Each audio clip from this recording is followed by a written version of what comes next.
Nin ye an ka podcast Sennaɲɛko 66nan ye min bɛ lase Banɛma Sogoba ani Nathaniel Danbele fɛ.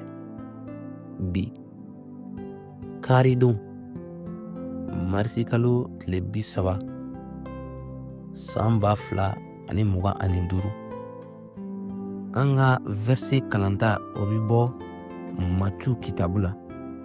Matiu sura 21 a verset 5. O yɔrɔ bɛ a fɔ an ye ko a y'a fɔ Siyon denmuso ye ko a filɛ i ka masakɛ bɛ na i sɛgɛrɛ.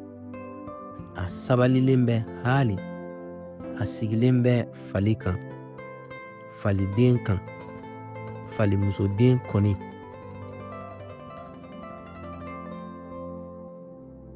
Nin verset bɛ Yesu Kirisa ka doni kabakoma ani doni se sɔrɔlilama de jira an na Jerusalem. O waati ko min tun fɔra kirayako la yanni o ko ka waleya.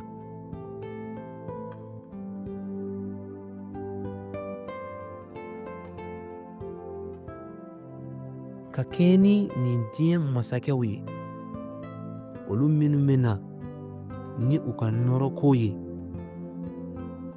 Kirisa bi a yɛrɛ jira ni yɛrɛmajigileya ye ani dususumaleya ka yɛlɛ fali kan. Ale min ye hɛra masakɛ ye,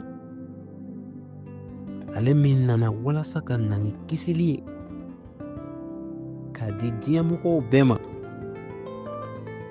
minnu bɛ sɔn ka a namu laminɛ o dusukun na kɔni.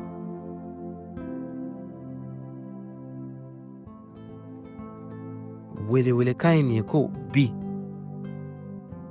an ka an dusu dayɛlɛ o kanuya masakɛ ye ani a ka nɛɛma. An ka sɔn a ka masaya ma an ka ɲɛnamaya la ani an ka sɔn ka tugu a ka yɛrɛmajigileya misalila nɔfɛ ani a ka dususumaleya kɔni. An ka a kanu i n'a fɔ jamakulu ye o tanuli sifa min kɛ nin don in na. U b'a fɔ Ozana, Ozana, Dawuda denkɛ ye.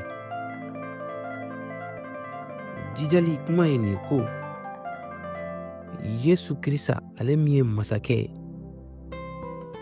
ale tɛ mɔgɔ si wajibiya nka a bɛ wele kɛ a ka kanuya kɔnɔna na an ka gɛrɛ ale Ala la ni danaya ye ani an k'a to a ka an ka ɲɛnamaya yɛlɛma.